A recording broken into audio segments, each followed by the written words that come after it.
décerné à M. Tiga. Sur les 378 œuvres journalistiques enregistrées à la 23e édition de la Nuit du communicateur, les œuvres à Titao de la résilience en attendant la résistance, Djibo, la ville qui refuse de sombrer du journaliste Tiga Cheikh Sawadogo du site d'information du Faso.net ont été jugés les plus méritoires par le jury, faisant de lui le lauréat du Super Galien 2020. Passé le moment d'euphorie qui lui a fait perdre momentanément la parole, Tiga Cheikh Sawadogo a eu une pensée spéciale pour les populations des zones à risque que sont Djibo et Titao.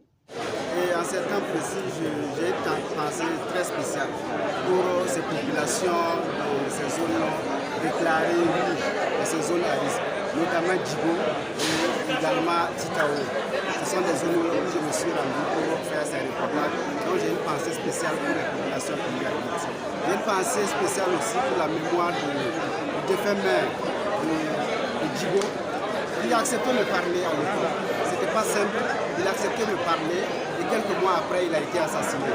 J'ai une pensée pour sa mémoire et je prie Dieu que son âme repose en paix.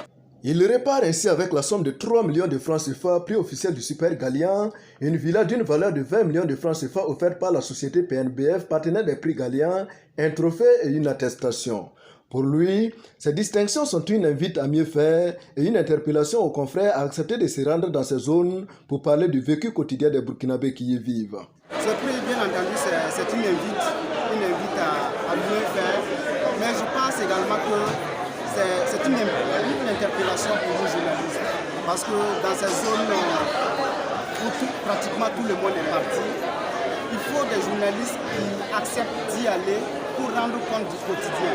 Parce que malgré tout ce qu'on dit, il y a quand même des Burkinabés qui y vivent toujours et qui essaient dans la résilience, dans le courage, dans la dignité de faire vivre toujours l'État. Donc je pense que c'est également une invitation aux journalistes dans ces moments douloureux et compliqués pour notre pays, de souvent se surpasser et de se redécouvrir cette vocation-là qui nous a amenés pour qu'on embrasse ce métier.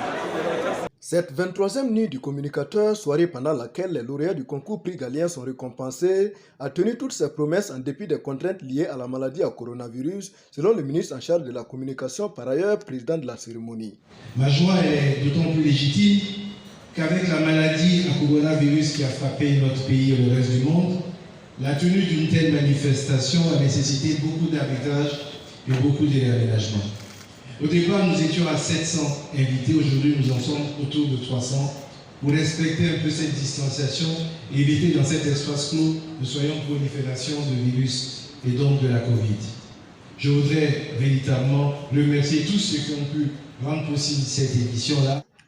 Au total, ce sont 19 prix officiels, 7 prix spéciaux et 4 Galiens d'honneur qui ont été décernés aux lauréats et aux personnalités du monde de la presse. Les partenaires de cette 23e nuit